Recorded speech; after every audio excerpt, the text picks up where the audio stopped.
right, welcome into another episode of Are You Ready for a Podcast, the official podcast of the Are You Ready for Some Football Fantasy Football League.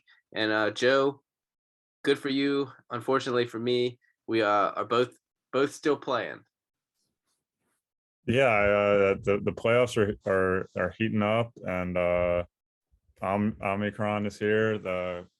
Messing up everybody's season, and yeah, it should be an interesting last couple of weeks. Yeah, no, I think the COVID situation, we're going to reinstitute the COVID rules from last year. I meant to go see if I could edit the IR spots, which I haven't done yet, but I'll probably try to do that after this podcast. But could shake up this season pretty significantly over the last few weeks. But it looks like we have a new favorite. As we'll start with our recap, you got the win 138-76, just absolutely rolling over Morgan. Morgan had the Michael Pittman one catch and get ejected in the first half on Saturday night, and then it just sort of slid downhill from there. Yeah, I mean, first I guess it started Thursday with Mahomes entered the fourth quarter with like 7 points and ended the game with 29. And so he came up clutch on Thursday night. Yeah, and then Pittman, really just nothing went right for Morgan. Who could have seen that one coming? I was just stunned by his team's inability to get anything going. I had double digit performances all up until Monday night with David Montgomery, and then didn't really get much from Freddie Swain, but I didn't need to. And like Morgan just couldn't really generate anything. Devontae had an okay game, but was getting kind of target cocked by MVS a lot. Jacobs and Mixon couldn't really get much going. He had Singletary, which was nice, but that was about it. And then just kind of complete performance all around by my team to lead me to the blowout victory. Yeah, easy win. This one was never close. It pretty clearly from the beginning, everyone on their team pretty much scored a touchdown, and it just wasn't going to go Morgan's way. So, big win. This is your second highest scoring playoff performance ever, behind your 145 points in week one of last year's playoffs. So a nice performance, led the league in scoring. Would have beat anybody this week. Can't ask for too much else. And then the other semifinal, or the other, I guess, quarterfinal matchup, I don't know if it counts as quarterfinal if there's only two of them, but was Colin. Huh? It's a quarterfinal, right? I mean, I don't know. I think the quarter implies there's wild card game. Yeah. The other wild card game was Colin rolling over Dan. Similarly not close game. Dan's team just didn't show up for the playoffs, and Colin, had those performances from his running backs and from Josh Allen, which were plenty enough. It looks like Miles Sanders was a good addition for him.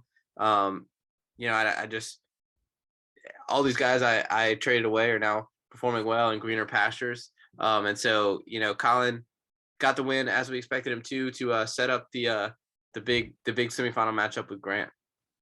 Yeah, I mean, top two scorers in the league meet up. Both of them, we'll get to the preview a little bit later. Colin lost Chris Godwin. That's a big loss, but he put up 129, sorry, with with Godwin getting injured in the middle of the game and not completing it. So he could have been highest scorer had Godwin not gotten hurt. Godwin had 6 for 49 and left the game in the first half, I'm pretty sure.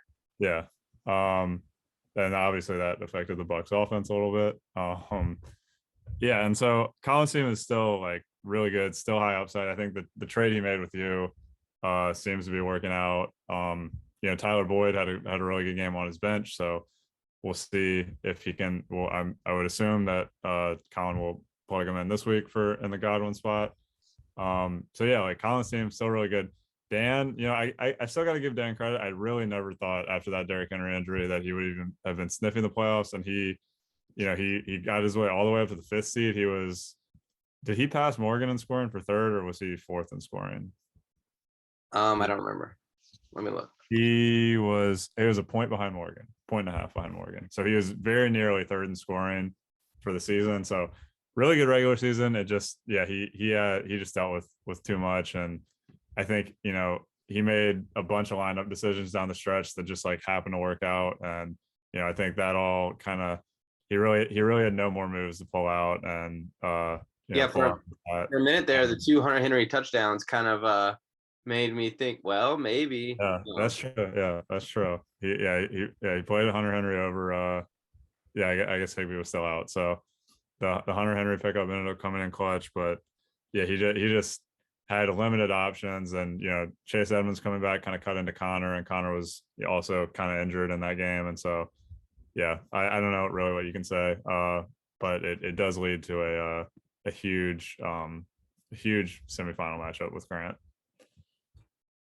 Yeah. No, yeah, that's the matchup everyone's been waiting for. And then the Haney Cup playoffs did not disappoint as a couple of ugly games. Hunter got the win over Ben, 86-69, in a game that it didn't really look like anyone wanted to win until Hunter had the 30-point performance from Cooper Cup on Tuesday night. But really, not much else anywhere on his team. And for Ben, it was Aaron Rodgers and not much else.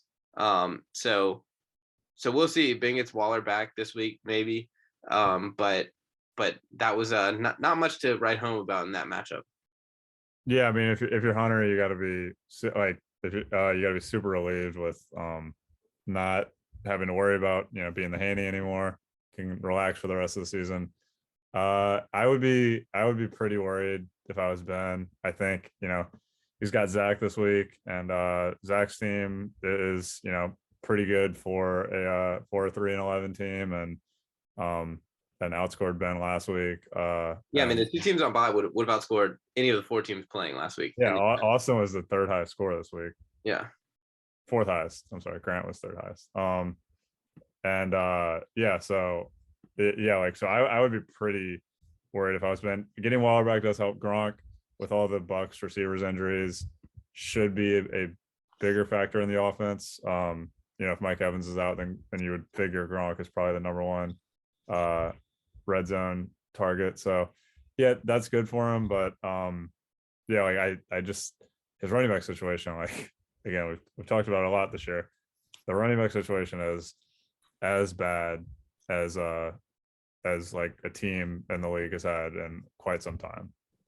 Yeah, I mean, it's bad when your starting running back just randomly loses his job to a midseason signing of Duke Johnson. Yeah. We'll see. I mean, he may get it back this week. I guess Ben really doesn't have a choice but to roll him out there. But and then the other Haney Cup wild card matchup was another game that nobody wanted to win, and Thomas got the 74-65 win, so he will not win his trophy. Christian Kirk with the 19 points, going against Jerry Jeudy, who I played over Gabe Davis, just completely swung this game. Nobody on my team really wanted to do anything. I had one touchdown all week, so love that. And for Thomas, also no one wanted to do anything, but it was just enough. Yeah, I think yeah, I mean losing to a combined 14 points from Dalvin and Kamara is just that's pretty brutal. And if you factor in Jamar, come on, 15 points, and you had a subpar Kyler game, like that's just a horrendous loss for you. Yeah, I think that I feel pretty confident in Zach beating Ben. The loser of you in Austin is I even though Austin had a pretty good week, I feel like that, and he's getting AB back, but I feel like that'll be a pretty low scoring game coming up this week. Maybe you get Dalen back, which would help. Maybe you actually start Gabe Davis. But yeah, this was a classic Haney Cup type of matchup with the what is that 140 combined points. Yeah. So yeah, I don't know what I don't know what you can say. Yeah, no, I mean for me this is none of the guys you traded for have been like any good, and yeah. It was particularly frustrating because I was deciding, the night before or I guess Saturday night, Sunday morning, I was deciding between Jerry Jeudy, Gabe Davis, and Craig Reynolds, and I picked the only one out of the three that would have lost me that game. So that was, not good. I lost by 9, and Reynolds had 12, and Davis had 23. So not ideal there, but definitely didn't deserve to win with 65 points anyway. I don't like. Yeah, no, that's just like Jerry Judy hasn't been good all year. Like, I don't know what you were thinking. I don't know what I was thinking either, Joe. I wasn't thinking. I don't know. I was looking at rankings. That's the problem, is that I really wanted to start Gabe Davis, and every ranking I saw had Jerry Judy, and I was like, all right, I guess I'm just gonna roll him out there again. I was like, he hasn't have a touchdown yet. Like, he's bound to score one at some point. Like, he gets a lot of targets, but that was bad logic. He will not be starting. Teddy getting like hospitalized didn't help you either. But Yeah, no, it didn't. He loves Jerry Judy, so that's yeah. not great. Um, so I guess we'll move on to this week. No need to do power rankings with only half the league, basically not even half, the third of the league remaining.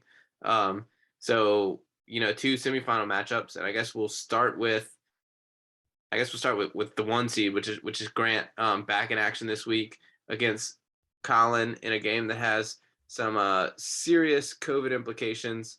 Of course, Austin Eckler added to the COVID list. We'll be monitoring that one. And then we don't know about the status of Mike Evans for Grant. I think Leonard Fournette is pretty much out. Yeah, he's out definitely this week. Possibly going to be on More IR. likely this week. He might be on IR, yeah, but I would not expect. Yeah, he will not be a fantasy relevant player the rest of the season. Yeah. So I mean, I guess those losses kind of cancel out in a way. If Colin gets Eckler, maybe not. But even with Eckler in his lineup, Grant's projected the 5-point win. And Grant's got the two Chiefs that have Oh, tested I forgot about positive. that. Yeah, that he has possibly his two best skill position guys have tested positive, and they're vaccinated. So I guess we'll see.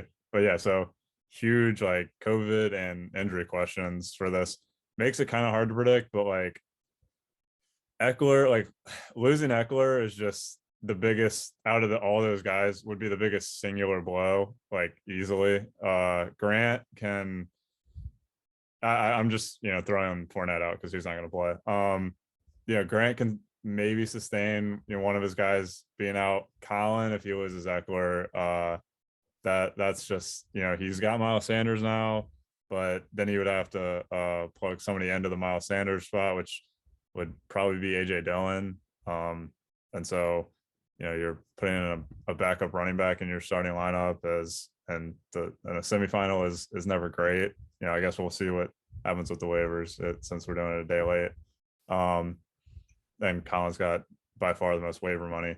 So yeah, I would lean Grant, assuming everybody's cleared with COVID, all that, because I just trust his depth more. Colin's got a little bit better upside, but I like Grant's Grant's baseline a little bit more. I think I agree with you. I think I like Grant's depth.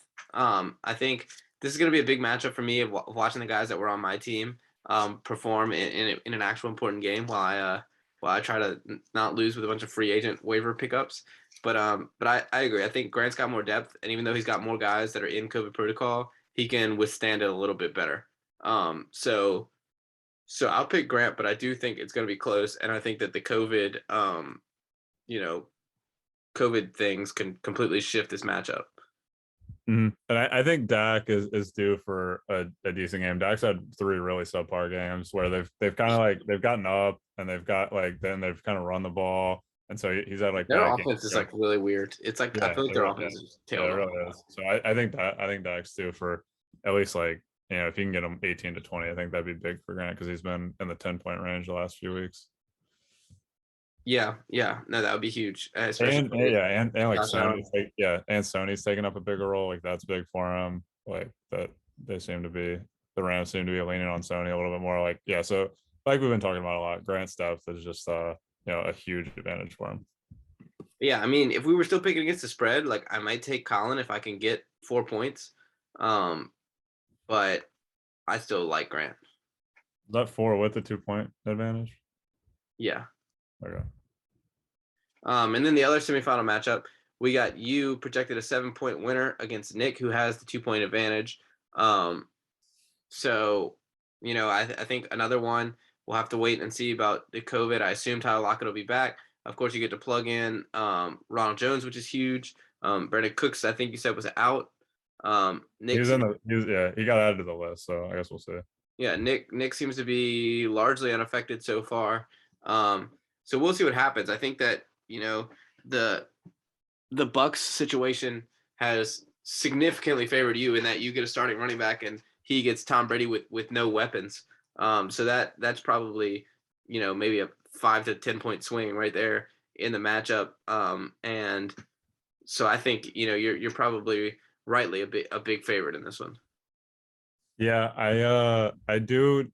So yeah, I'm at 7 points. I think I'm, assuming nothing else happens, I'm probably going to stick with my lineup that I have. So uh yeah, so I would assume it stays at 7. I am a little bit concerned about how confident I am because I don't know, I really like I really like how my team is playing right now. Mahomes has started to figure things out again. Or they got rid of Urban Meyer in Jacksonville, which has been great for James Robinson for a week. And then you got the rest of my team is very good. And Possibly AJ Brown coming back. yeah, I probably won't play him this week, but would be nice for a third place / championship game in week 17. But yeah, so the Bucks Panthers game is huge. Just depending on how Brady plays, do they give the ball a lot to Ronald Jones? Do they throw it a lot? That's obviously a huge factor in this matchup. Um, but yeah, I feel pretty confident, but Nick obviously has some high upside guys. Diggs can go off, CD can go off, Andrews has gone off, time and time again this year. He's the number 1 tight end in the league. And Brady, last time I played Nick a couple weeks ago, Brady, torched me for nearly 30. So Nick's got a very good team. I've been a big fan of his team all year, but I do like my chances going into this week. Yeah, I mean, I agree. He's starting Amon-Ra St. Brown, and you're benching AJ Brown. So Amon-Ra St. Brown's been good. I mean, he gets a lot of targets, but Jared Goff might be out this week. Oh yeah, that's true. So no, yeah, I mean, I think we feel similarly about this game. You're a big favorite. I think that picking up Ronald Jones midweek because Leonard Fournette's questionable, and then Leonard Fournette going into the game and suffering a completely different injury, being out for the year is just a classic you thing to happen. That doesn't happen for many other people. It tried to happen for me with the Gus Edwards situation, and then Gus just immediately towards ACL and missed the entire season also. So congratulations on that. I do think that everything seems like it's been working out for Grant, but I do question the move of dropping Ronald Jones, who he had rostered with only a couple weeks in the season, just because a Fournette injury is like one of the few things that can affect Grant's upside. I didn't really understand that move. He already had such great depth, but it is what it is, and it worked out for you. So we'll see how it goes in this round. I think you roll. I think probably you win by double digits, but we'll see what happens. Nick does have the 2-point advantage, so we'll see if that comes into play. Oh, I'm so scared of it now. Like now that Dan's out, everybody will have the 2-point advantage against me going forward, and I don't like it. Yeah. And then we go to my matchup. So Austin's a 9-point favorite over me. Not much to talk about here. My roster is very depleted. That's with Adam Thielen in my lineup, who probably will not play. So I'll probably have to throw Chuba back in there or Craig Reynolds or something. I don't even know. But we're big old dumpster fire here. Not much else to say about it. I made some aggressive moves down the stretch, and they're really costing me now. And Austin's team is finally getting healthy. It's obviously too little, too late. But another one of these games where I look at the other team and I see a bunch of guys who probably should be on my side. With Jalen Hurts and Donta Foreman, who are gonna probably kill me this week. And of course, I'm still having flashbacks to Najee Harris getting 6 million catches and me losing by 2 yards in week 3. Yeah, this is a good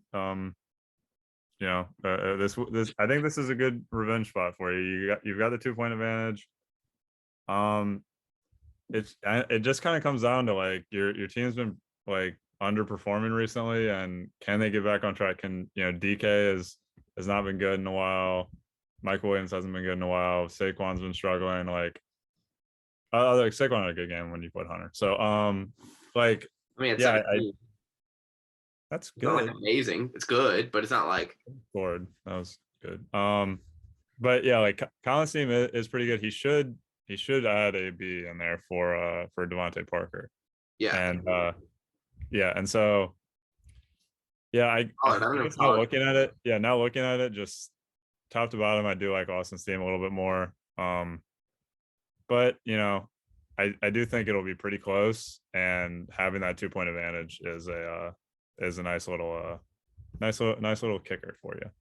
I mean, Austin's a 10-point favorite, and that feels right. I'm just gonna need to have some guys fall into the end zone. I think that's sort of what I'm down to. And then we talk about Ben and Zach. These are the two projected lowest totals out of the teams we talked about. Uh, and Zach right now is projected to win despite Ben having the 2-point advantage by 5.3 points. So, Elijah Mitchell out another week. That definitely goes on to help Ben. And we'll see if Darren Waller comes back and maybe shuffles things up. But right now, I think that Zach's team is just a little bit better top to bottom. I think that Ben, we'll see what he can get out of Gaskin. But he's definitely got some question marks on his team right now. Yeah, you definitely would have rather played Zach this week, which is that's a separate point. But yeah, I think this is going to be, I think, pretty low scoring. I just like the running back situation for Ben. Even his receivers haven't been that good the last couple of weeks. He may have had a certain receiver on his team once upon a time that would have helped that. And yeah, like Zach's team, even without Elijah Mitchell and perhaps Kareem Hunt, he might play this week. Is still a little bit better. And yeah, I would take Zach. Again, it might be close though, and Ben's got the 2 point advantage. So that could certainly be a factor. I definitely like Zach's team a little bit more though. And I think I said last week, I would be pretty worried if I was the loser of that Ben Hunter game, because I think I just was very unimpressed with both of their rosters. So I think now that it's down to 4 in the Haney Cup, that Ben's team kind of sticks out to me as the worst. I think it's me and Ben. It's pretty clearly me and Ben. I think, I don't know. Like, would I trade my team for Ben's? I would probably, but I'm not sure. It would be close. No, I definitely wouldn't if I was you. Especially like Thielen, even if he doesn't come back next week and you have to play in the Haney Cup final, like you'll get Thielen back next week. And Saquon, Chuba, I don't know. I feel like that should be enough. Those are like Saquon and Chuba isn't even that good of a running back duo, and it's like 5 times as good as Ben's running back duo. I've kind of accepted it. That if I'm in the Haney Cup, I'm just gonna win it. Like I don't get in the tournament and not win when it comes to the Haney Cup. That's true. I mean, that is kind of your thing, is you barely miss the playoffs and then end up losing the losing out. We go all in. That's what we play to win. We don't play to not lose, Joe. Well, look how that worked out for you. I'm gonna lose is how it worked out. Anyway, so that's definitely our shortest podcast of the year. But there's less matchups to break down. I think a lot of this week is going to depend on how the COVID situation shakes out. It seems like there's 10 more people going on the COVID list every day, so any of this could shuffle. But I think it's really the most interesting part of this week will be seeing who you play in the championship. I look forward to a good matchup with Nick. I respect Nick's team a lot. Do not take him lightly. And yeah, it should be a fun week. I think we're primed for 4 high scores out of the championship out of the playoff games on this weekend. Can't really say the same for the 4 Haney Cup matchup or the 2 Haney Cup matchups, but yeah, I don't know. Anything could happen, I guess. All right, well, that will do it for this episode of Are You Ready for a Podcast? I guess we only have 2 more of these left, right? Yep. So thanks for listening, and we will be back next week.